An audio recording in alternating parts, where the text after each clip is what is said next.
It's time for the Larry H. Miller Utah Summer Games at Southern Utah University in Cedar City. Register today to participate in the 40th anniversary season of a Utah sports tradition at utahsummergames.org. Participate in over 50 sports around the state. Then plan to join the opening ceremonies Friday, June 5th, presented by State Bank of Southern Utah. Register today to participate in the 40th anniversary season of the Larry H. Miller Utah Summer Games. Do you love the Tabernacle Choir? This year, the choir's music is everywhere you are. Listen to your favorite choir songs and music and the spoken word anytime you want on Alexa by simply enabling the skill. Alexa, play music in the spoken word. Now playing music in the spoken word. You can also download the Tabernacle Choir app, subscribe to the choir on YouTube, listen on Spotify, and have access to all their wonderful music. Happy listening. DJ PK, it's 97.5, the KSL Sports Zone. Time to talk college football now with CBS Sports national college football writer, Shehan Jeyarajah. Shehan, welcome back to the show. Thank you so much for having me. So I am curious, as you look at the Big 12, we've been doing a spring football tour. We've been talking to people who cover the different teams, and you probably read what a lot of people are writing out there, both nationally or locally or regionally. Anybody that people are way too high on? Anybody that people way too low on? What are you thinking? Yeah, I mean, I'll tell you what. I think that there's a clear, for me at least, top two in Texas Tech and BYU in whatever order that you want. But really, I mean, after that, like, it is a total crapshoot, right? For me, when I look at the Vegas odds, for example, I mean, Kansas State is ranked up there as the number 4 or number 5 team in Big 12 title odds. And while I think that they have a chance to be pretty good under first-year coach Colin Klein, that's a lot of expectation for a team that replaces a whole lot on the defensive side of the ball and at wide receiver. So that's a team that I probably would consider myself a little bit lower on than what the consensus seems to be. You know, Oklahoma State on the other side of things, right? I mean, they're obviously a team that went 1-11 last year, but they imported the entire offense from North Texas. They did a really good job of identifying trench talent in the transfer portal. This is a team that I absolutely could see pushing into the 8 or 9 win range. And if some things break right for them, maybe crashing the Big 12 title game. Just go generally. You've already mentioned 3 teams there with the ones you just mentioned, obviously, with the BYU and Texas Tech leading. I don't think anybody disagrees with that.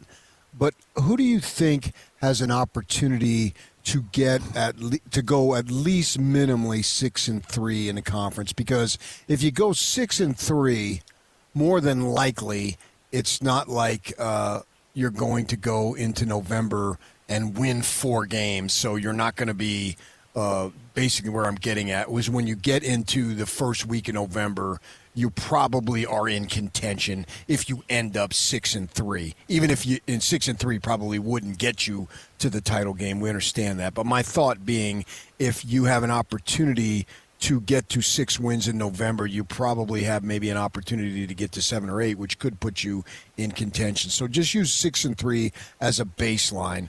The teams that you think can go minimally 6-3. Yeah, absolutely. I think Oklahoma State, like I mentioned, if some things break right for them, could be in that conversation.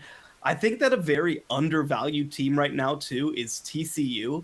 TCU, of course, loses their quarterback, Josh Hoover, to Indiana, but they felt like they did a really good job of replacing him, bringing in Harvard transfer Jaden Craig.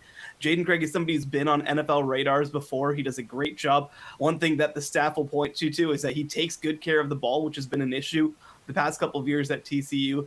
And they hope that the addition of offensive coordinator Gordon Samus can help revitalize a running game that really has been one of the most fundamental issues for TCU these past couple of years. So their team, I think, can certainly get into 6-3 range.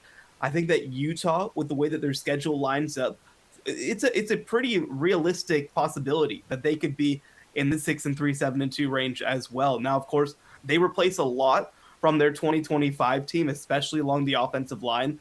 And it's a new first-year head coach in Morgan Scalley. But I think that that's a team that certainly has the ability to be at 6-3. And look, I mean, there are multiple other teams that I think have a chance to crash the conversation. Arizona certainly is one that I think, that they finished with 9 wins last year. Houston, outside of the top 2, might be the team that most people are highest on in the Big 12. And I've heard talking to people that the addition of running back Mekhi Hughes is something that people are really undervaluing. This is a player who rushed for more than 1,400 yards in his first 2 seasons before kind of falling out of the rotation at Oregon. They feel like he is back and ready to go at Houston. So that's a team that, again, not only can they get to 6-3, I think that they can absolutely push 10 wins in a Big 12 title game appearance. There were 6 teams that made it to 6-3 last year. Houston was one of them. Of the other 5, they only played 2 of them, Texas Tech and Utah. They miss out on all the other schools. And Texas Tech they might get without an established quarterback. I mean, we thought Tech had 2, but if Sorsby's suspended, which I think he will be, and if Hammond isn't healthy, it seems like he might be his first game back, so maybe he'll be there. I mean, in these big leagues, sometimes teams catch a break. Like Houston, you're catching a break here. Can you cash in on it? No, absolutely. And schedule with these 16-team conferences, like you mentioned, is kind of everything. And in fact, for example, even without Brendan Sorsby in the lineup, it's why I still have Texas Tech pretty easily making it back to the Big 12 title game. They don't play either of the Utah schools this year. So I think that again, with Houston, like you mentioned, that's a prime opportunity for them to steal a game in week 3. It's also, by the way, a Friday game. It's also a game that, by the way, Texas Tech actually kind of complained about it being so early because they play Oregon State very late in week 2 and have to travel back. So it's kind of a short week for them, whereas Houston gets a pretty good tune-up opportunity. Will Hammond should probably be back for that game, but there's a pretty good chance that it's his first start at Texas Tech as the full-time starter. So a lot, I think, lines up well for Houston in that spot. And look, their schedule this year, Houston's, is more difficult than it was in 2025. They managed to get to 10 wins last year. And look, I think that they were probably a little bit less than a 10-win quality team. This year, I think that with the additions that they've made, with the experience that they bring back, second-year starting quarterback, second-year defensive coordinator, really good offensive line, like this is a year where they're going to have a team that's of the quality of pushing for 10 or 11 wins. See, now I thought that if Cody Campbell and McGuire were really serious about Texas, they should say, okay, here's the deal. We're so good. We'll play Houston on that Friday, and then Saturday we'll go to Austin and play you there. Well, listen. I think that this is a prime opportunity for Texas Tech to put itself back in the headlines, right? With everything that's gone on with their conversations with the University of Texas. And look, as somebody down here in the state, people are talking about it. Texas fans obviously are not happy with the way the narrative is kind of headed. Of course, Joey McGuire challenging them to reschedule their games in week 1. And they're trying to find sort of technicalities like, oh, well, you wouldn't come down to Austin. You wouldn't cancel this or that game. You wouldn't buy out Ohio State, whatever else. I think it's been great offseason content. But yes, I don't think that they're going to play in consecutive days. That kind of reminds me, though, knowing that Texas isn't going to do it, the guy who charges the mound, but he does it really slow so a bunch of his teammates can get in the way, or, in basketball, hold me back, when I really want no part of the guy who I want them to hold me back. Now, I know Texas Tech wants a part of it, but the point I'm making is they're saying these outlandish things knowing that it's probably not going to happen anyway, so that makes them look good, and it sort of makes Texas look bad. No, I mean, I had a friend who went to Texas who texted me and was like, this is so clearly just a PR stunt. And I'm like, heck yeah, it is. Like, right. It is working. It's getting everybody talking. It's showing Texas Tech is a program that wants to not be scared and wants to play, and they're calling Texas scared. And by the way, yes, for one, I mean, I think Texas would beat them this year. Let's be clear about that, right? Especially without Brendan Sorsby in the lineup. I think Texas has a better team. I think Texas has a really good case to be number 1 in the country heading into the year. But it's not really about that, right? It's more about saying, we're going to stand up. We're going to fight for ourselves. We're happy to be in your head. And again, I think that Joey McGuire, even like everybody has paid attention in these last 2 years with Texas Tech obviously elevating themselves to a national power. But he has been loud, he's been vocal, he has fought for Texas Tech since he got there in fall of 2021. I give him a lot of credit. I think that he understood something about the Texas Tech fan base that I don't even think that they understood themselves. You mentioned Oklahoma State turning things around. The rest of the bottom of the league, should Utah and BYU and whoever else be looking at Baylor and Kansas coming off 3-win seasons, Central Florida and West Virginia coming off 2-win seasons, Colorado a 1-win season. Should they just look at them as easy targets, and this is where you pick up the doubles and make sure you're bowl eligible and get yourself in the hunt? Or can any of those teams turn it around? Yeah, I mean, I think that, look, there are going to be a few teams that I think will be at the bottom of the conference. I'm not very high on Colorado, to be frank. Iowa State just replaces so much, though I think that Jimmy Rogers is a really good coach. I think, maybe by the end of the year, they could have some stuff figured out.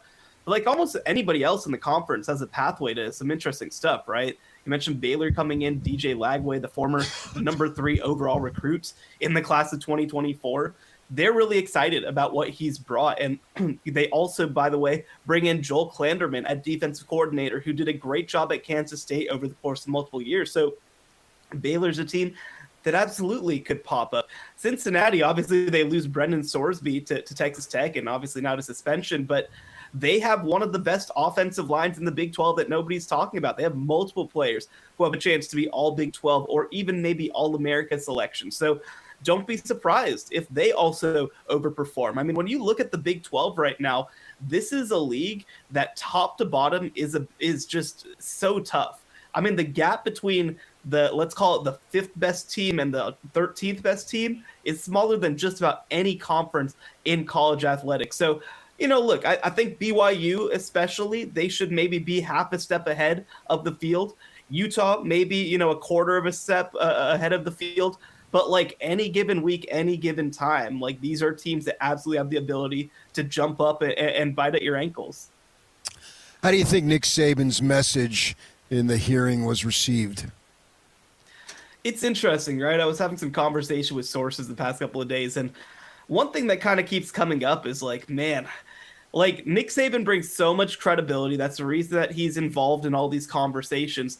But this is a coach who really has hardly even coached in the NIL era and doesn't even necessarily know what's going on in modern college football. I think that, certainly, again, like every senator, every staff member is thrilled to get to take their photo with Nick Saban after the hearings. But like, you look at the people who are talking at these hearings and no shade to them, but like they aren't really the people who are all that invested or maybe even able to fix a lot of what's wrong with college athletics. I mean, I know there was a representative player from the University of Utah, but like it's just a different type of deal to have a really good player come and speak on behalf of student athletes compared to like Arch Manning going and speaking on behalf of athletes, or some of like the people who are most impacted by these dynamics. Trinidad Chambliss, for example, like that's what I think makes it very difficult whenever you hear these hearings as somebody who covers college athletics, is that you're just not really talking at this point to the primary stakeholders. The primary stakeholders at this point are the big-time coaches, our general managers, our big-time players who are commanding a lot of money, especially in the transfer portal. And also, I think that you have to start looking at collectives. I think you have to start looking at these multimedia rights partners that have done a huge amount to try to build contracts and help programs pay out more money to their athletes through NIL deals. Like, these are the people who actually run college football right now, and none of those people at this point are on the stands. If they do something that really flattens the odds, makes things more competitive, which is what baseball's talking about, pro sport, not college, I think that's going to irritate the schools that have had all sorts of financial and institutional advantages for decades, if not a century. But if they don't do that, it's going to irritate a lot of schools that incorrectly or correctly view themselves as up-and-comers. I don't see how they're going to please everybody. Somebody's going to scream foul. People are always trying to get around the rules. That's the only constant in college sports for the last 100 years. I realize people think that there could be some answer out there and the federal government could give it. I think they're moving the bag back. There's just going to be whatever they decide, there's going to be a beef about that after they decide it, and I wonder how much is going to be set in stone if they decide something. Well, I think that you only have to look as far as look at who has come out against this new bill, and it's the Big Ten and the SEC, right? So like you said, there's kind of two visions for college football right now and college athletics. One is one that ends up being more egalitarian, that tries to even the field a little bit, to make the sport more competitive top to bottom. And the other side of it is one that empowers the people who make the most money. right now we're in that latter era. And look, I mean, the SEC and Big Ten, especially SEC schools, by the way, are trying to make the case like, no, we want to fix this system. We want to make things, not as disparate. We want to end the arms race, all this sort of stuff. But like the irony of it, right, is that especially let's for a second take a look at SEC schools outside of Texas and Texas A&M, right? A lot of them financially can't compete with Big Ten schools because you look across the Deep South, there isn't necessarily that level of money that you find in Chicago, in Milwaukee, in Madison, in these big metros, right? Like the South is a local group. The North is filled with big time metros.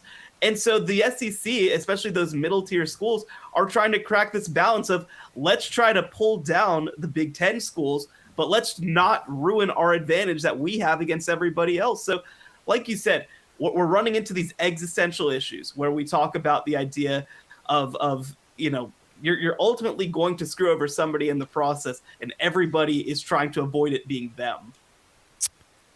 Utah has been in the news with this private equity thing, and then the thing came out. The Tribune had it, others picked it up on the possibility of layoffs coming up at the end of the month, and the folks will have to reapply for their jobs and reduction in force and all that. And it's been out there nationally now. What do you think the national perception of it is?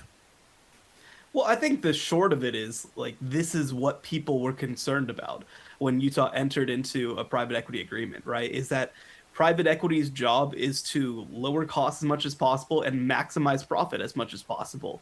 And there's a lot of stuff that exists in college athletic departments that isn't just supposed to exist for the reason of making as much money as possible, right? I mean, even if you want to get into the idea of non-revenue sports, right? Like they've historically existed as a way to maximize student opportunity and do sort of more of a social good than necessarily just make as much money as possible. And so this is kind of that first step with the reduction of force stuff. Again, what we'll kind of be curious to see what ultimately gets cut, what staffers get cut.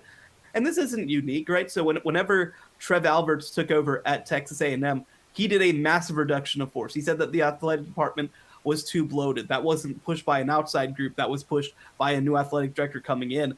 But again, this is sort of the thing that everybody worries about and warns about, is that private equity is not going to be precious with a lot of what you already have there.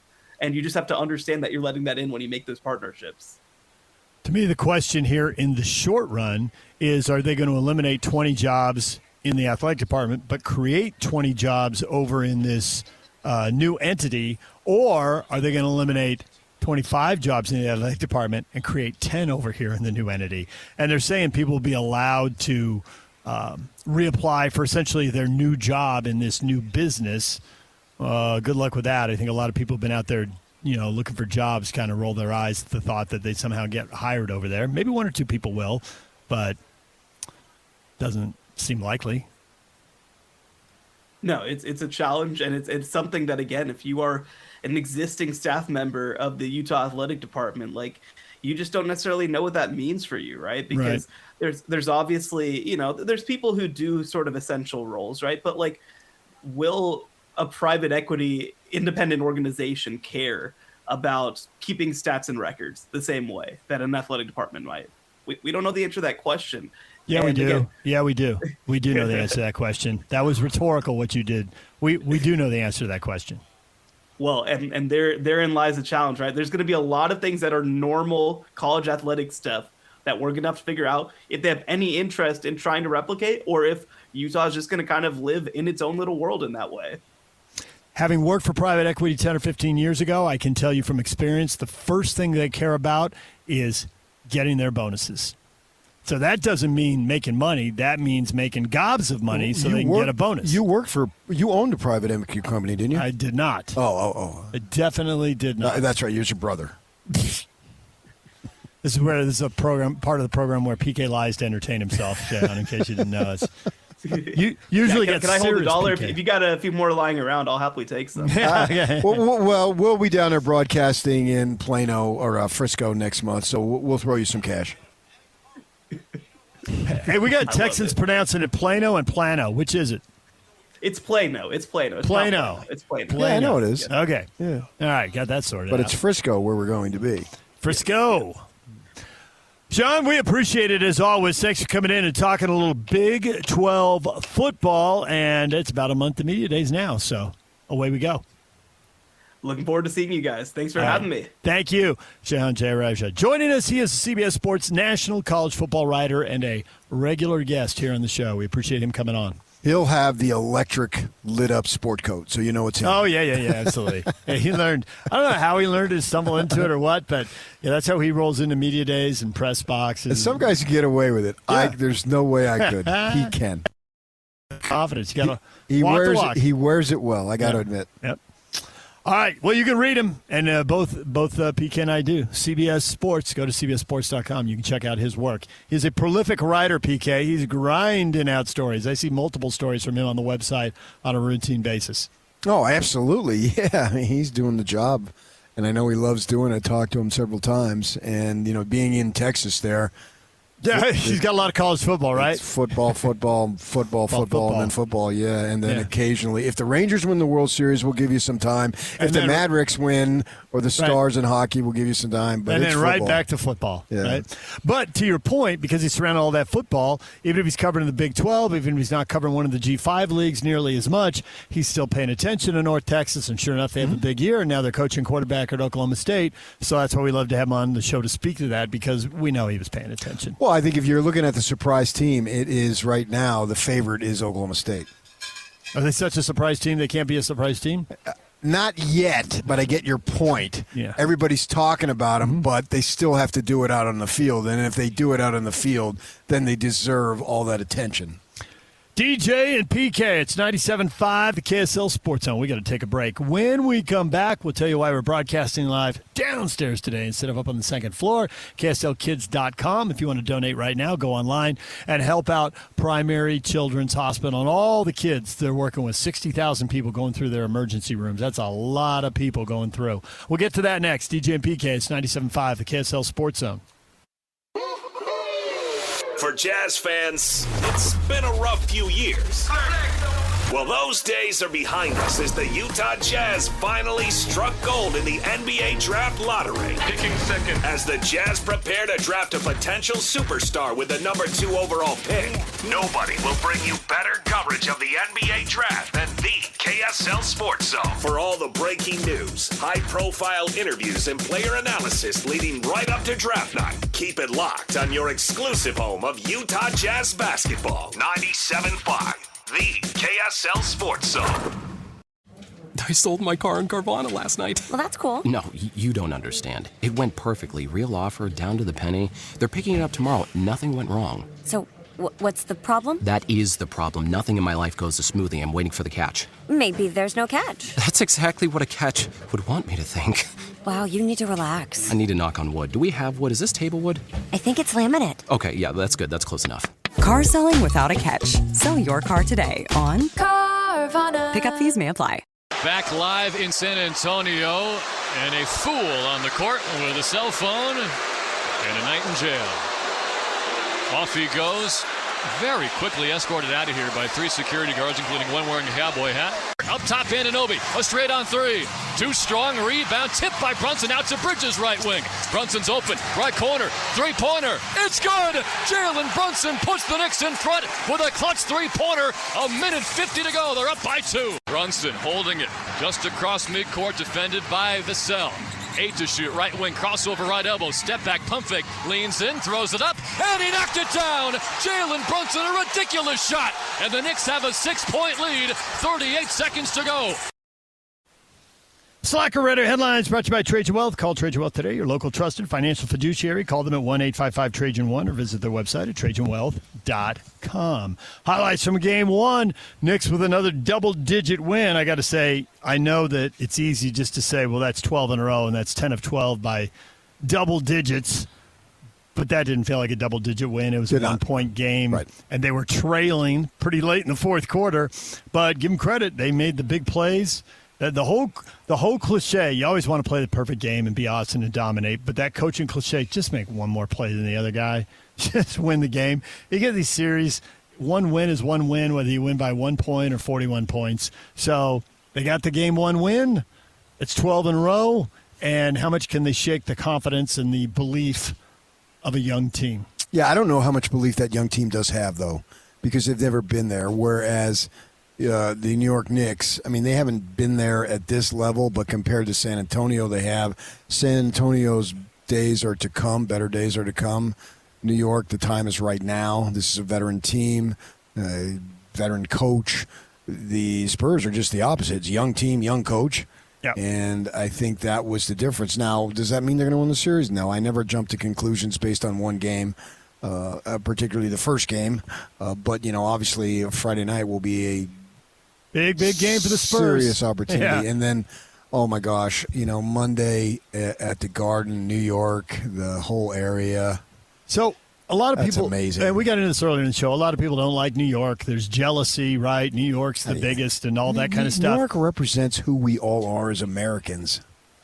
Set aside the team, any team that win 53 years without winning a title, the Knicks have the 5th longest stretch in the NBA without winning a title. This fan base has waited a long time, literally the entire life of most of their fan base, right? I mean, if you were 7 years old when they did it last time, maybe you remember it, you'd be 60 now. But everybody 60 and under doesn't remember it, and even some of the people in the 60s may not remember it. This is such a big deal to a fan base that's never had it. And the Jazz came along 1 year after the Kings. So basically, granted, New York's way bigger than Salt Lake City, right? The tri-state area is way bigger than the Wasatch Front in the state of Utah. But as far as waiting, the fan base has been through the same amount of torture. Getting their hopes up, getting beat. Getting their hopes up, getting beat. Then not being anywhere near it with the rebuild that's going on. Then getting their hopes up and getting beat. So they've been through it. They ought to be going crazy. If it happened here, we'd be going crazy because the story would be so similar. I mean, they were a little bit of the Boston-Chicago Cubs, or when I say Boston Red Sox, I'm talking about, because Jordan's out and they get Houston, and they still couldn't do it. Game 7, they were right there. Yeah. Had it snatched away at the very end. They never beat Jordan, and then when he was gone, they still didn't win it, which is what most of the league did, because Houston did it, nobody else did. The Jazz can say the same thing, right.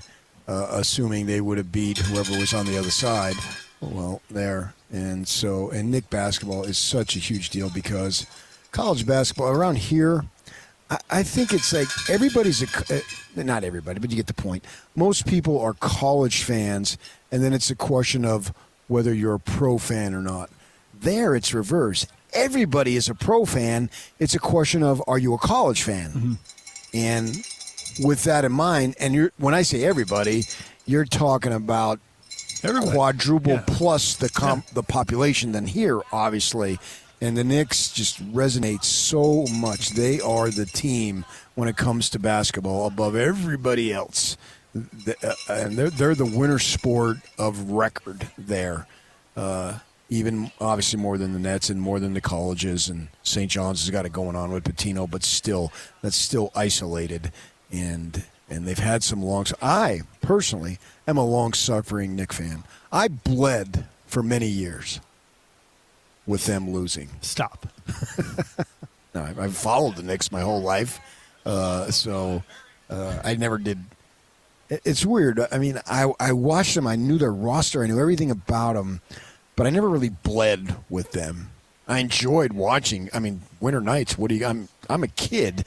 What am I going to do? And even as a kid, whatever the TV shows were of the day, I wasn't really interested in them. You weren't here for your sitcoms. Not really, no. All in the Family was set in New York. What were you doing? Nope. I mean, I'm aware of All in the Family. Who isn't? I know. I actually see more All in the Family now. Yeah. Oh, really? On TV Land, or clips come up on the phone of him just doing his thing, and you laugh, and you think, oh my gosh, they could never get away with that now. No, they couldn't.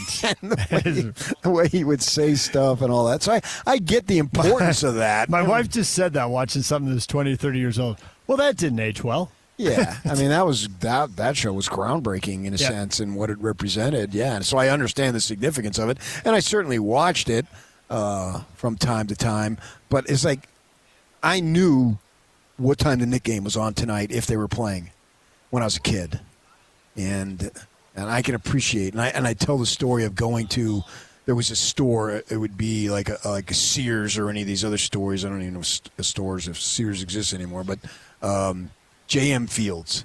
And you go, and I'd go to the store with my parents, and I'd immediately go over to the TV section, and they'd have 25 TVs, and they were all the Knick games. Every TV was the Knick game. Totally get it. And guys would gather around the TV. Nobody want to go to the department store.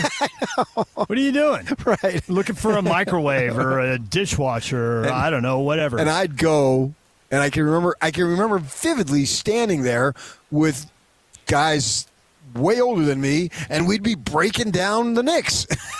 And then that has stuck with me all these years.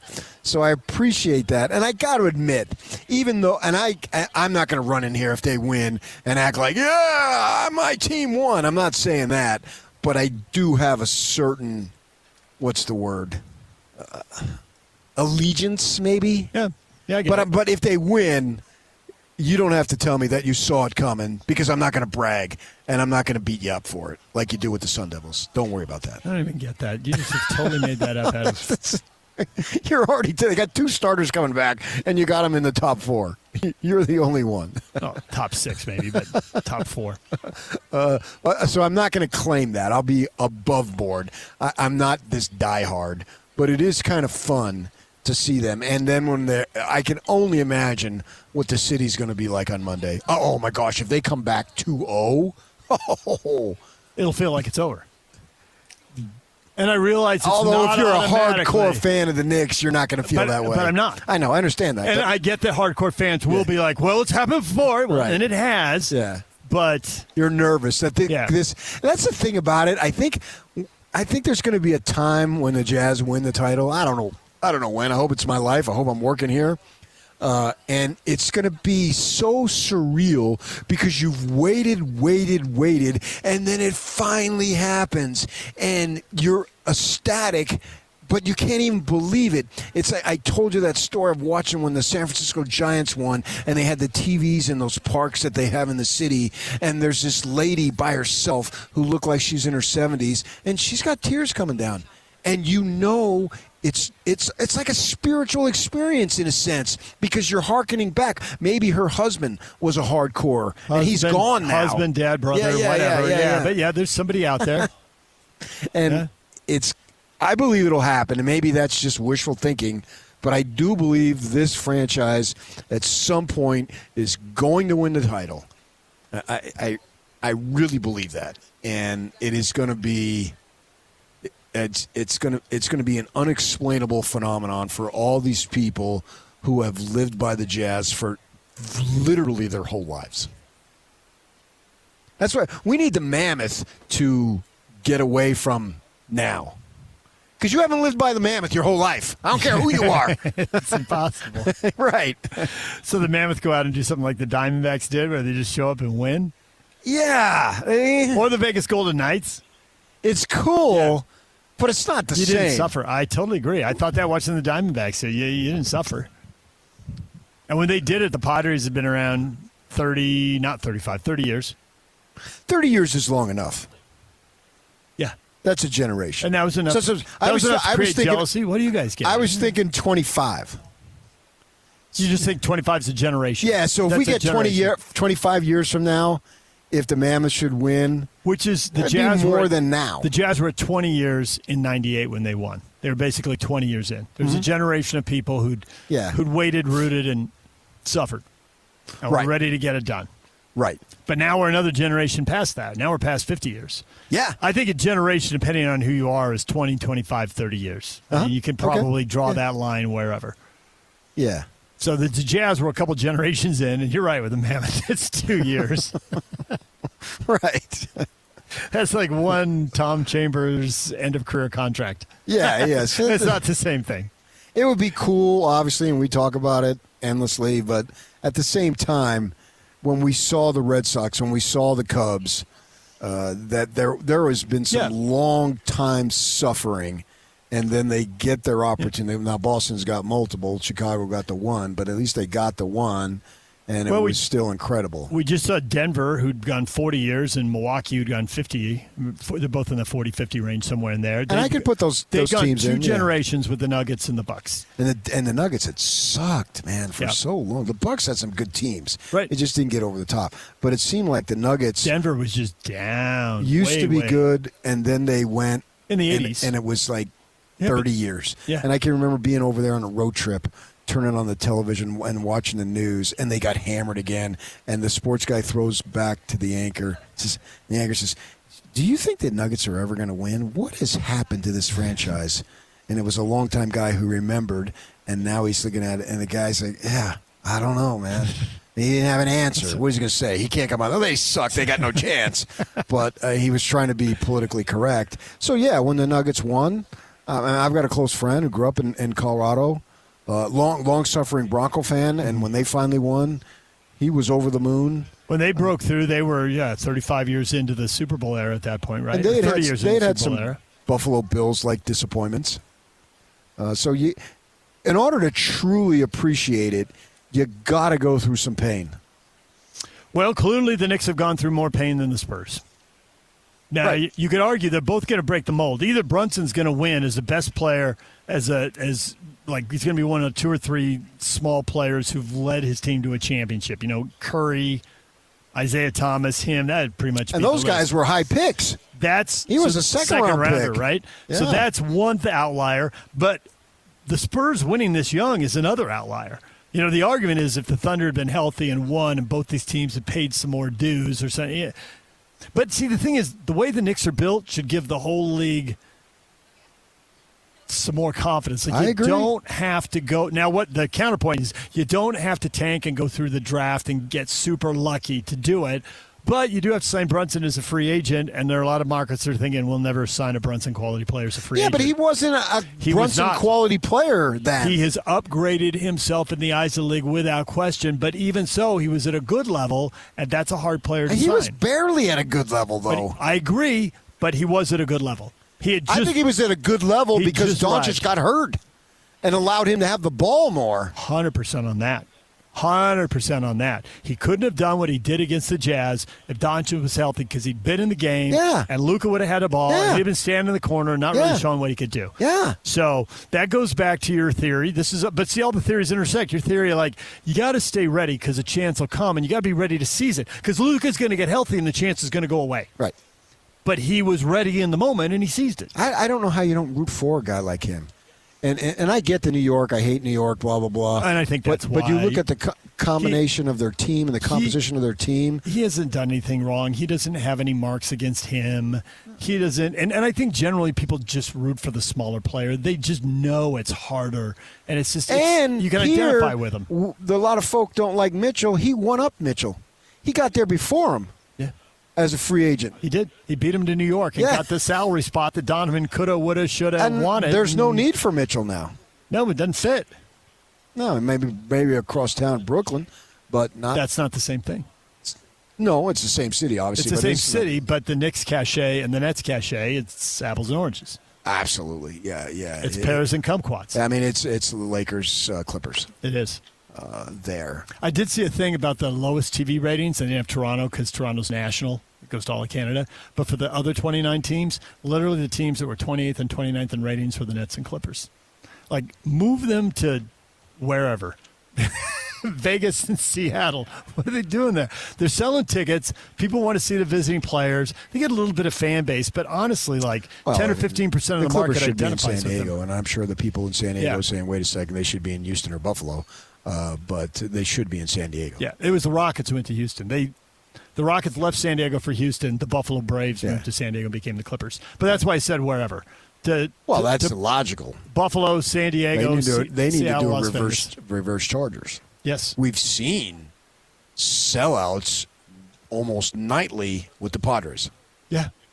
They got a fan base there. There is no question about it. And it's not like, well, they just love baseball and they wouldn't do this. No, I don't buy that at all. I mean, sure, they love baseball, and that franchise is flying high with the attendance, no doubt about it. Because of the weather, the outdoor sports have always produced more big-time athletes than the indoor sports. There's not a long line. I mean, Bill Walton's the exception. There's not a long line of great basketball players from San Diego. There's a long line of great baseball players. Get them winning. And that would help. Absolutely. Absolutely. It's just the weather defaults to it, though. You can play those outdoor sports all year round. Well, then play outside. Well, they actually do. If you've ever been to Mission Bay, they got the courts down there. Yeah. Oh, I've balled. That a kid. Yeah. DJ and PK, your feedback when we come back. Stay with us. DJ and PK, we are broadcasting live from Studio A. We're downstairs. Fundraiser going on right now. The KSL Give-a-thon for Primary Children's Hospital. They serve about 60,000 people in the emergency room, wide range of services, kids coming with all kinds of very common health issues, but also some that are really rare and can befuddle doctors, and the bills can be quite massive. They had over $7.5 million worth of financial aid raised through philanthropy last year to help families that are in a really tough spot, physically, emotionally, psychologically, and also financially. If you'd like to help, KSLkids.com. You can donate online right now, KSLkids.com, or 801-KSL-KIDS. There are people standing by ready to take a call right now. I see them. 801-KSL-KIDS. The Intermountain Primary Children's Transplant Program has been performing heart transplants since 1991, liver transplants since 1996, has one of the most successful pediatric transplant programs in the country. 350 total liver transplants, 267 heart transplants during its history. You just say that phrase, pediatric transplants. That makes me nervous. Yep. That's serious. For lots of reasons it should. Yeah.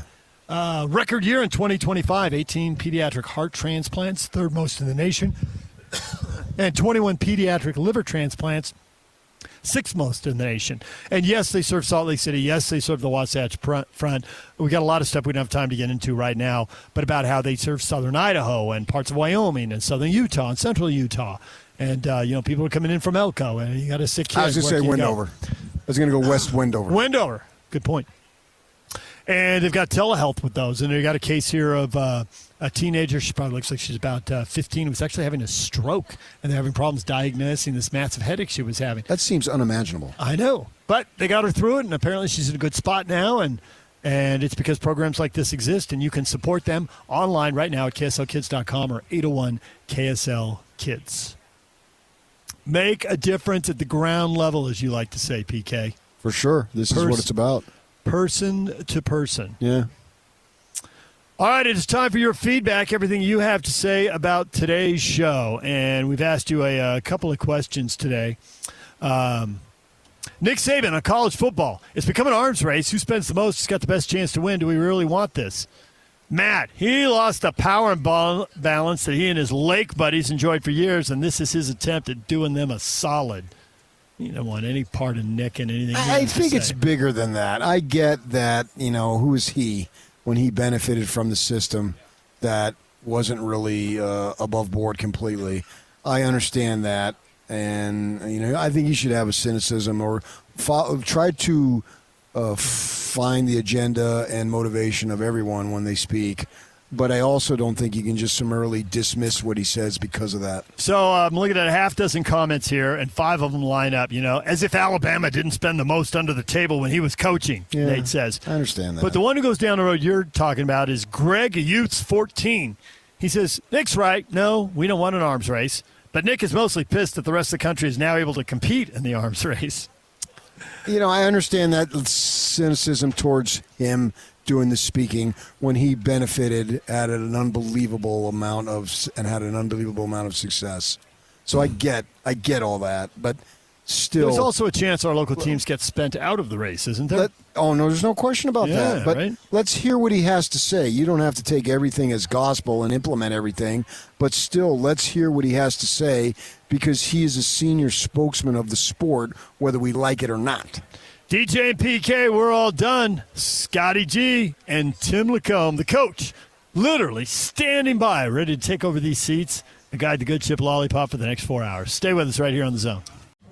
I sold my car in Carvana last night. Well, that's cool. No, you don't understand. It went perfectly. Real offer, down to the penny. They're picking it up tomorrow. Nothing went wrong. So, what's the problem? That is the problem. Nothing in my life goes as smoothly. I'm waiting for the catch. Maybe there's no catch. That's exactly what a catch would want me to think. Wow, you need to relax. I need to knock on wood. Do we have wood? Is this table wood? I think it's laminate. Okay, yeah, that's good. That's close enough. Car selling without a catch. Sell your car today on Carvana. Pickup fees may apply.